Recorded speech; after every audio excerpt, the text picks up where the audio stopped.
Mano Repórter conversa hoje com o Federico Vega, fundador e CEO da CargoX, startup que atua no setor de transporte e logística. Tudo bem, Federico? Tudo bem.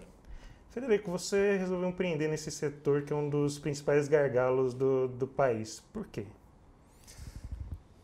Porque acho que, assim, quando você encontra um dos maiores gargalos do país, como você falou, e um dos maiores problemas do país, falando de outro jeito, e se você resolver um dos maiores problemas do país, você tem um dos maiores negócios do país. Eu acho que hoje é um grande problema o problema do caminhoneiro viajando vazio pelo país. Tem caminhoneiro que não está ganhando o suficiente no final do mês para conseguir manter o caminhão, etc. Tem embarcadores que pagam muito dinheiro pelo transporte, por outro lado. E se você conseguir resolver esse problema com tecnologia, você provavelmente tenha uma das maiores oportunidades na Latinoamérica, agora mesmo. A CargoX está perto de atingir US$ 1 bilhão em valor de mercado. Como foi esse processo de desenvolvimento da empresa? Assim, foi relativamente simples, porque a gente nunca, ou eu pelo menos nunca, eu estava trabalhando na banca de investimento, queria tomar um ano para empreender, não deu certo. E quando eu estava acabando o período do ano, eu falei assim, vou fazer uma coisa que resolve um problema grande, mas não vou criar uma empresa. Eu só quero ajudar os caminhoneiros que me ajudaram quando eu estava fazendo há muito tempo atrás uma viagem em bicicleta, etc. E o caminhoneiro reclamava de que estava o tempo tudo vazio. Então eu pensei assim, vou montar um site web onde eu vou permitir ao embarcador publicar cargas, como um classificado. O embarcador publica carga, o caminhoneiro publica a capacidade do caminhão que está vazia e os dois se encontram. Então eu vou fazer isso, vou tentar ajudar aí por alguns meses os caminhoneiros para que dê certo. E aí a gente lançou, começou a funcionar. Não foi que foi assim da noite para amanhã muito rápido, mas começou a funcionar. Um monte de caminhoneiro começou a entrar no site web, um monte de embarcador começou a entrar no site web. E aí devagarzinho a gente começou a crescer. E depois um investidor veio e falou assim, acho que vocês têm uma ideia de negócios aqui. E aí foi quando a gente aprendeu que tínhamos provavelmente a possibilidade de resolver um dos maiores gargalos no continente como um todo, latino-americano. Eu queria reforçar um pouco isso, que a ideia parece simples, você conectar um caminhoneiro que está com um caminhão vazio com uma empresa que precisa escoar a produção. Mas como foi tirar essa ideia do papel, desenvolver a startup em torno disso? A gente nunca teve um business plan. A gente nunca falou assim, vamos fazer a empresa assim, 1, 2, 3 e vamos fazer muito rápido e pronto. A gente fez um site web para ajudar o caminhoneiro que tinha um problema que era tinha que ir lá tocar a porta das transportadoras, etc. Então a gente criou um site web, o caminhoneiro começou a entrar, aí a gente começou a aprender um pouco do caminhoneiro, o que o caminhoneiro precisava, o que o embarcador precisava. A gente começou a mudar as coisas, começamos a ter cada vez mais usuários. E na medida que a gente começou a ter mais usuários, a gente falava com investidor e a gente aprendia um pouco. Por exemplo, eu lembro que um dia um investidor americano me falou assim, olha, eu tomo business risks, risco do modelo de negócio, mas não vou tomar também risco do modelo de mercado, assim, brasileiro. Então, se você tem uma coisa inovadora no Brasil, me falou o investidor, eu não vou tomar os dois riscos. Eu não sei se esse modelo de negócio funciona, porque nunca foi tentado no mundo. E também você tem o risco Brasil, que eu não conheço. E era investidor americano e eu não conseguia dinheiro aqui no Brasil, no momento não tinha muito investidor. E aí o que eu aprendi, que então nesse caso eu tinha que fazer assim, falar para o investidor americano, olha, aqui nos Estados Unidos tem uma empresa que é muito similar, eu vou fazer isto no Brasil. Então você não tem risco de negócio, você só tem risco de mercado. E agora eu vou te explicar por que o Brasil é um bom mercado para invertir. E esse é um exemplo de como você vai aprendendo a pegar capital, neste caso nos Estados Unidos. Se você está pegando capital no Brasil, muitas vezes, dependendo do tipo de investidor, você não precisa fazer isso. Porque o investidor conhece o Brasil, então se dedica a invertir no Brasil. E também tem investidor que gosta de invertir em modelos inovadores. Então o investidor não precisa falar assim, eu quero ver se este modelo já existe nos Estados Unidos. Então depende do investidor e como você... E queria que você falasse um pouquinho mais sobre isso, como foi então convencer os investidores, além dos americanos, brasileiros. Como foi essa conversa, como você conseguiu atrair dinheiro para o negócio? Assim, quando a gente começou e tínhamos muito tráfego, um investidor falou para mim que tínhamos bom negócio, o cara começou a olhar o negócio e ele falou assim, olha, temos um problema aqui. Primeiro, você não fala português direito. Você não é brasileiro. Você não conhece nada de transportes, porque eu não era da indústria de transportes. Assim, você tem tudo a contra. E umas indústrias mais complexas, num dos mercados mais complexos do mundo. Então, acho que você tem uma ideia de negócios, mas eu não vou invertir. Aí eu fui como 200 vezes nos investidores brasileiros, assim, eu fui um monte de vezes em todos os investidores, até que eles basicamente falaram assim, eles não queriam tomar mais reuniões comigo. Então, acho que foi pura persistência. Depois comecei nos Estados Unidos, visitei um monte de investidores, até que um investidor, eu ainda não sei porquê, ele falou assim, eu vou invertir. E isso foi um pouco o que deu começo à empresa. Invirtiu, em um princípio, $250.000, o dinheiro acabou. Aí eu conheci, por meio desse investidor, conheci a um dos fundadores da Uber. E o cara gostou muito do que a gente estava fazendo e falou, eu quero também ser parte. E no processo eu trouxe outras pessoas da indústria, assim, sempre pensando no que os investidores falavam. Você não fala português, não tem que pelo menos aprender portunhol. Você não é da indústria de transportes, mas eu posso trazer pessoas da indústria de transportes para me ajudarem e trazer o conhecimento. É uma indústria muito complexa. Então, trazendo conhecimento para o negócio, quando eu ia e me sentava com um investidor que falava essas coisas, eu falava, bom, olha, eu tenho um cara que criou a Uber, um dos cofundadores da Uber. Eu tenho um cara que criou, neste caso, a Coir Logistics, que era como que eu estava tentando fazer nos Estados Unidos. E tinha pessoas do transporte aqui do Brasil, que chamam-se advisors. Então eu criei um grupo de pessoas que basicamente cobriam todos os buracos que os investidores falavam para mim, depois de ter feito mais de 200 reuniões com investidores e ter pegado mais de 200 no Brasil e nos Estados Unidos. E só nesse momento que os investidores começaram a ver que a gente era uma empresa muito sólida. Nos falaram tantas vezes que não, que a gente aprendeu muito do que eles queriam. E aí chegou um momento que o investidor via que a gente tinha uma equipe muito sólida, tínhamos, obviamente, um mercado muito grande. Quando você fala com um investidor, é importante você também mostrar que tem uma oportunidade muito grande, um problema grande para resolver. Se você não tem um problema para resolver, você não tem oportunidade. Então, o problema é grande. O Brasil é uma das maiores economias do mundo, o mercado brasileiro de transporte é um dos maiores mercados do mundo. Então, um problema grande, muito complexo, mas se a gente conseguir navegar essa complexidade do mercado e burocracia do país, a gente tem uma oportunidade que ninguém mais tem, porque uma empresa que chega de fora vai sofrer um pouco mais do que as pessoas que estão dentro do Brasil entendem o mercado. E isso foi o que fez que os investidores comecem a confiar na gente, uma oportunidade grande com pessoas capacitadas para resolver a oportunidade, o problema. Então foi preciso criar toda essa estrutura, tudo que os investidores apontavam, falta isso, falta aquilo, foi preciso cobrir tudo isso para o negócio ter uma solidez, começar a crescer de uma forma consistente. Sim, você precisa cobrir os buracos, mas também você precisa entender assim, olha, este investidor não sabe o que está falando e eu conheço meu negócio melhor que o investidor, então aqui vou tomar uma posição um pouco mais arrogante, e vou falar obrigado e vou ir para o próximo investidor. Porque não necessariamente você tem, assim, se eu te falar as coisas que alguns investidores falavam, era como, assim, eu não acreditava que o cara era um investidor, mas também tinha pessoas muito inteligentes que faziam a tarefa de casa, tentavam entender o que a gente estava falando e te davam feedback bom. E aí eu tomava o feedback e tentava arrumar. Mas em outros casos você também tem que discernir de, ok, este cara está falando coisas que não sabe e é melhor deixar essa pessoa para lá e vamos para o próximo. Então, eu acho que tem que ter muita persistência para fazer isso. Uma vez que alguém te fala 200 vezes, pessoas inteligentes que estão do outro lado da mesa com investidores te falam não, e eles te explicam as razões, é muito desmotivador. Cada uma dessas reuniões te desmotiva muito.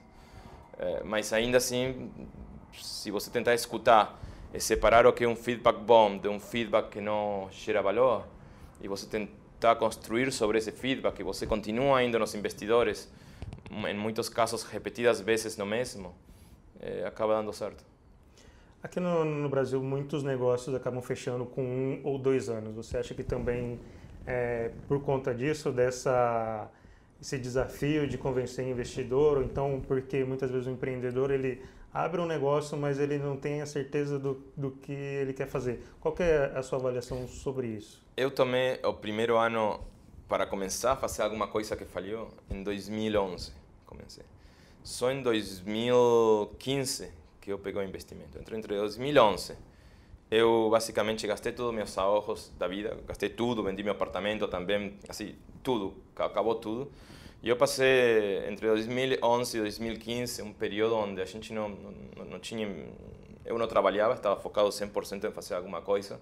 E foi um período que é ruim, né? Porque você fala assim, todos os meus amigos na banca de investimento estão dirigindo carro novo, comprando casa, etc. E eu estou aqui trabalhando no Starbucks, no meu caso. E não tinha dinheiro nenhum, assim, muito pouco dinheiro, porque você não ganha um salário quando está começando uma empresa. Então acho que essa persistência é chave. Muitas vezes o problema é do país, não do empreendedor. O país não tem dinheiro.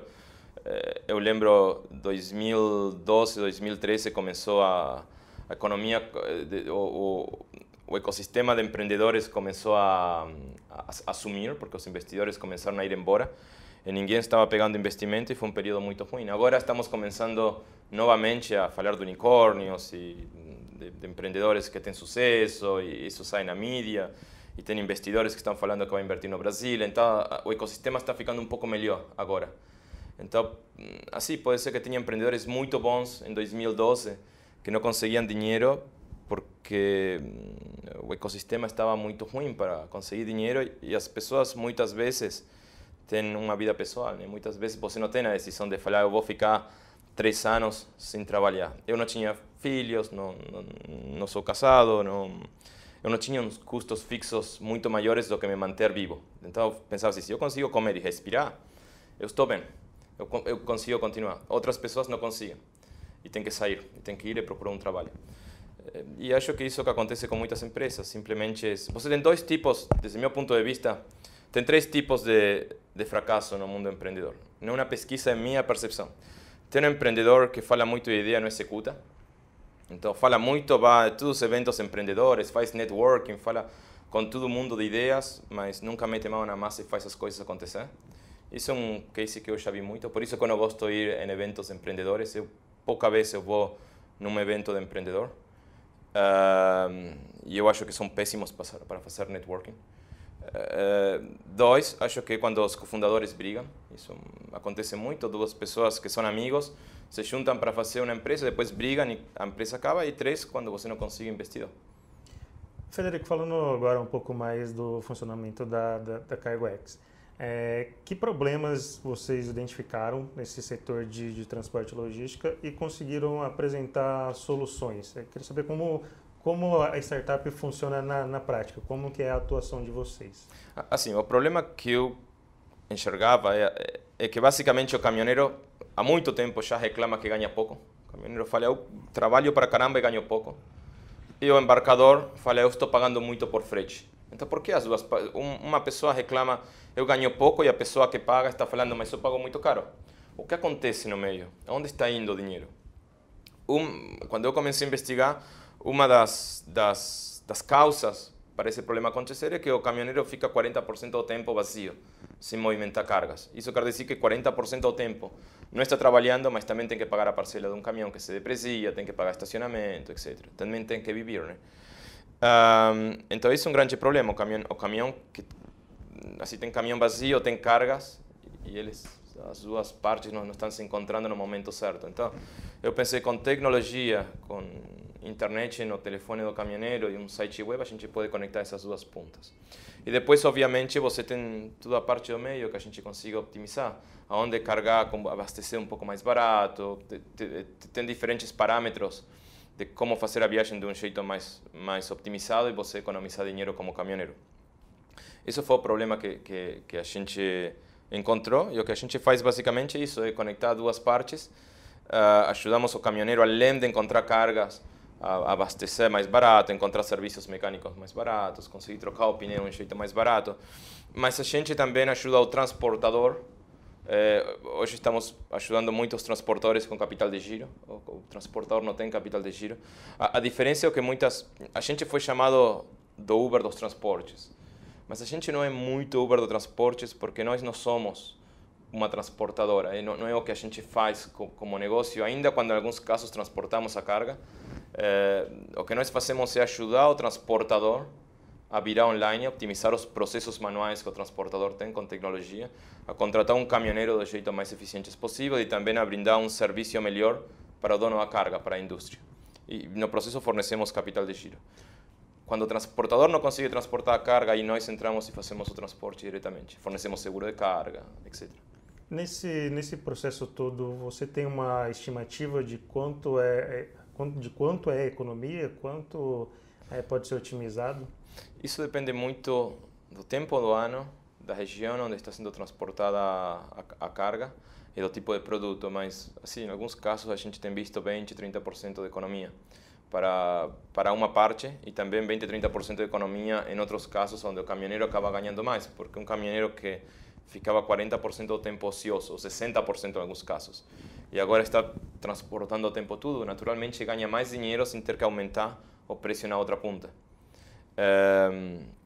E o transportador mesmo, o transportador que não está gerando capacidade, o dono da carga que não gera capacidade ociosa, também consegue optimizar por esse lado, porque está fazendo que o caminhoneiro vá e volta cargado. Falando agora um pouco mais de olho no futuro, de carros autônomos, principalmente caminhões autônomos. Tem uma ideia de que os carros autônomos podem resolver alguns problemas de mobilidade, por exemplo, os engarrafamentos na cidade. Queria que você falasse sobre caminhões autônomos, se a evolução da tecnologia, isso também vai resolver os problemas de logística do país. Eu acho que vai resolver muito. Eu passei muito tempo em vários países falando com empresas que estão fabricando os caminhões autônomos, que estão fazendo testes. Faz parte do meu trabalho fazer isso também. Então posso dar uma resposta mais informada quando alguém me pergunta e também para nosso planejamento futuro. E eu acho assim que o caminhão autônomo vai chegar antes que o carro autônomo. Ainda quando a gente consegue já ver na internet os Teslas que se dirigem sozinhos, tem um interesse econômico muito grande, porque um caminhão que se dirige sozinho tem um custo de seguro menor, tem um risco de acidente menor, o transporte é mais rápido, etc. E também tem uma explicação tecnológica para o caminhão chegar antes. É o caminhão grande que vai de uma cidade a outra. O que acontece? O caminhão grande nunca entra na área urbana, que é a área mais complexa para você dirigir. É muito mais simples quando você pega um carro dirigir na estrada. E o caminhão grande tem o warehouse, do lado da estrada, que isso pode ser feito por uma pessoa, a maniobra pode ser feita por uma pessoa, mas uma vez que você pegou a estrada principal, o caminhão pode ir sozinho. Isso já acontece e a tecnologia é boa para isso. Os Teslas, os carros já funcionam bem para isso. Num primeiro momento, que a indústria como um todo está enxergando é que vai ser o caminhão mesmo antes do que o carro. E você vai ter o caminhoneiro dentro do caminhão, como acontece hoje com os aviões, né? Hoje o piloto não é quem dirige o avião. O avião praticamente se dirige sozinho, tem os pilotos lá para monitorar as coisas, mais do que para dirigir o avião. E o mesmo vai ser o primeiro passo dos caminhões. E isso vai reduzir os acidentes, vai fazer que o transporte seja mais rápido, então vai ser mais barato transportar uma mercadoria. Vai ter menos consumo de combustível, menos possibilidades de roubo, porque o caminhoneiro não vai precisar dormir nas paradas de caminhoneiro, etc. E eventualmente vai ser só uma carreta, um container com rodas, sem o cavalo, mas isso um pouco mais para frente. Dentro disso, o país vai precisar estar preparado para essas transformações tecnológicas. Você que está nesse meio, na sua percepção, o país tem aproveitado as boas ideias, o que tem sido apresentado tanto na academia quanto os empreendedores mesmo? Você acha que essas boas ideias estão sendo bem aproveitadas? Eu acho que está mudando muito e que está começando a ser aproveitado. Assim, acho que a evolução tecnológica está evoluindo muito rápido agora. E todos os países, todos os governos estão começando a olhar para esse lado. Muitas pessoas falam assim, a infraestrutura brasileira não vai permitir isso. É verdade, tem um monte de estradas que ainda... Mas a tecnologia está avançando muito rápido, até o ponto de que a tecnologia não vai precisar de uma infraestrutura muito melhor do que temos hoje. Obviamente a infraestrutura tem que ser melhorada, porque se o caminhão não consegue rodar, porque a roda não passa pelo buraco aí, não tem o que fazer. Mas eu acho que o Brasil, em grande parte, está preparado para a gente começar a fazer deployments desse tipo de tecnologias. Estão faltando ainda os High Resolution Maps, mas isso acho que vai ser feito relativamente rápido. Você tem três partes, tem High Resolution Maps, hardware que já existe e depois tem as informações. Empresas como a Cargo X estão mapeando as informações que vai ser utilizadas para esse tipo de tecnologias hoje. A gente hoje mapeia milhões de pontos de informações diferentes por dia. Então, para a gente fechar essa entrevista, na sua avaliação, o que o país precisa fazer, os investidores precisam fazer para que a gente tenha esse ciclo de inovação, um ciclo longo e consistente, para que o país não perca de vista os países mais desenvolvidos? O que na sua avaliação precisa ser feito? Eu acho que isso é um problema latino-americano, não brasileiro. E acho que eu acho que é tão simples como deixar de reclamar e começar a focar em... Nos Estados Unidos falam get the shit done. Executa. Deixa de falar de ideias, deixa de ir nos eventos empreendedores, deixa de reclamar que se o Bolsonaro, a Dilma, a Temer... Quando eu cheguei aqui, todo mundo falava, mas você chegou de Londres para o Brasil, você está maluco, e que o governo, que neste país não dá para fazer nada. Assim, a gente pode esquecer de mim, mas tem um monte de outras empresas que têm feito coisas legais e tem um monte de outras pessoas que não necessariamente fizeram empresas e também fizeram coisas muito legais nos últimos tempos. Então, acho que o ecossistema empreendedor tem que deixar de reclamar e tem que focar em executar. E assim, a gente não controla quem é o presidente, se o presidente faz A ou B, isso eu não posso controlar. Então, eu não vou me preocupar por isso, vou me preocupar por resolver um problema e focar só em resolver o problema. E aí as coisas acontecem. Então, essa evolução, esse desenvolvimento tecnológico vai depender muito mais da iniciativa do empreendedor, da iniciativa privada, do que necessariamente de ação do governo. Eu acho. Assim, se você olhar Estados Unidos e outros países, obviamente que o governo tem aberto o caminho para que seja mais fácil, mas eu acho que 95% atitude e 5% culpa do governo. Federico, muito obrigado pela atenção, por esclarecer as nossas dúvidas. Obrigado a vocês pelo convite. O Mano Repórter conversou hoje com o Federico Vegas, CEO e fundador da Cargo X. Obrigado pela atenção e até a próxima.